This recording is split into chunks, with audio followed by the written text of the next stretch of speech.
నంద్యాలలో డాక్యుమెంట్ రైటర్ల నిరసన మూడో రోజుకు చేరుకుంది. ప్రభుత్వం ఇటీవల అమలు చేసిన 2.0 విధానం మరియు ఓటీపీ విధానాన్ని వెంటనే రద్దు చేయాలని డిమాండ్ చేస్తూ వారు తమ ఆందోళనను తీవ్రతరం చేశారు. ఈ సందర్భంగా డాక్యుమెంట్ రైటర్ల జిల్లా అధ్యక్షుడు ఫారూక్ మాట్లాడుతూ ఓటీపీ విధానం వల్ల ప్రజలు మరియు డాక్యుమెంట్ రైటర్లు తీవ్ర ఇబ్బందులు ఎదుర్కొంటున్నారని తెలిపారు.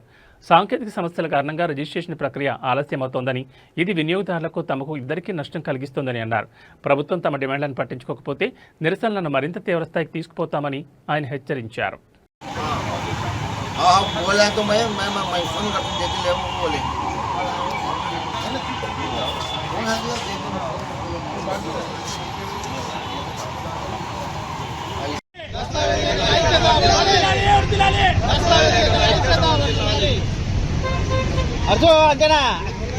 ఆంధ్ర రాష్ట్ర ప్రజలందరికీ పేరు పేరున అందరికీ నేను నమస్కారం తెలుపుకుంటున్నాను. నేను నంద్యాల జిల్లా దస్తావేజ్ లేఖరుల సంఘం యొక్క ప్రెసిడెంట్ని. రాష్ట్ర ప్రభుత్వం రిజిస్ట్రేషన్ ప్రక్రియలో చేపడుతున్నటువంటి 2.0 విధానంలో ప్రస్తుతం కొత్తగా ఓటీపీ విధానాన్ని పెట్టడం జరిగింది. ఈ ఓటీపీ విధానం వల్ల ప్రజలు అనేక సమస్యలకు ఇబ్బందులకు గురవుతున్నారు. ఒకవైపుగా కేంద్ర రాష్ట్ర ప్రభుత్వాలు మీ ఓటీపీని షేర్ చేసుకోవద్దు ఎవరితో అంటూనే మళ్ళీ రిజిస్ట్రేషన్ విధానానికి ఓటీపీ కావాలి అనడము ఇది చాలా హేయంగా ఉంది. ఈ పరిస్థితిని మార్చాలి. ఎందుకంటే ఓటీపీ అనేది సామాన్య ప్రజలకు అర్థం కాదు. ఉదాహరణకు సామాన్య ప్రజలకు అసలు కొందరికి మొబైల్ కూడా ఉండదు. అలాంటప్పుడు ఓటీపీ విధానం పెట్టినప్పుడు అతను ప్రత్యేకంగా మొబైల్ కొని దానికి సిమ్ తీసుకొని దాన్ని మొబైల్తో లింకప్ చేసి ఇవన్నీ చేయాల్సిన అవసరం ఉంటుంది. దానికి తోడు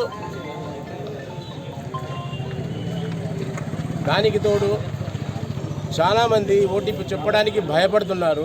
బాగా చదువుకున్నవారు సైతం.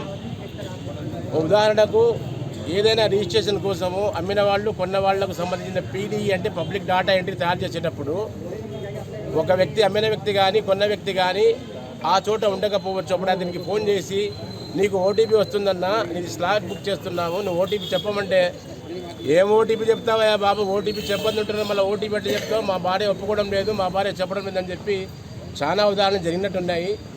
అది కాక ఈ ఓటీపీ విధానంతో పాటు గతంలో ప్రైవేట్ ఎంటిటీస్ ఒక ప్రక్రియ ఉండేది. దస్తావేజ్ రిజిస్ట్రేషన్కు ఆఫీసుకు రాని వాళ్ళ కోసము ఆ ప్రక్రియ ఉండేది. దాన్ని కూడా తీసివేయడం జరిగింది. అందువల్ల వృద్ధులు, పేషెంట్స్ రిజిస్టర్ ఆఫీస్కు చేరుకునే వాళ్ళు చాలా ఇబ్బందిగా ఉంది. ఆ ప్రక్రియను కూడా మళ్ళీ మొదలెట్టాలని మేము కోరుకుంటున్నాము.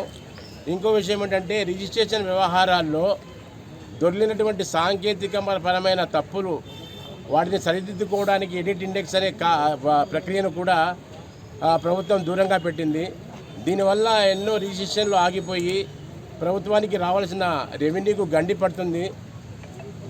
ఈ నేపథ్యంలో నెల్లూరు జిల్లా డాక్యుమెంటేటర్లు మన పెన్ డౌన్ చేసినప్పుడు ఐజీ గారు వాళ్ళని పిలిపించి ఏమయ్యా మీరు దీనిల కోసం ఎందుకు చేస్తున్నారు, దస్తావేజ్ రాసుకోండి అని అన్నారే కానీ ఇది చేస్తాము మేము దీన్ని సరిదిద్దుతామనే మాట చెప్పలేదు.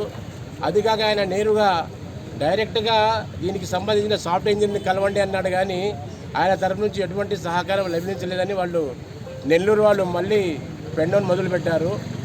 రేపటి నుంచి రాష్ట్ర వ్యాప్తంగా కూడా రాష్ట్రంలోని దస్తావేజ్ లేఖలందరూ పెన్ డౌన్ చేస్తున్నారు.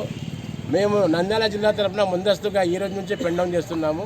కాబట్టి ప్రభుత్వం సంధించి ముఖ్యంగా మన గౌరవనీయులు నారా చంద్రబాబు నాయుడు గారు ఈ విషయాన్ని పరిశీలనకు తీసుకొని ఎక్కడ ఏ లోపం ఉంది, దేన్ని సరిచేయాలి.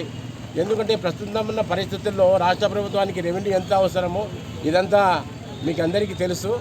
ఇలాంటి సమయంలో ఇలా చేయడము, అది కాక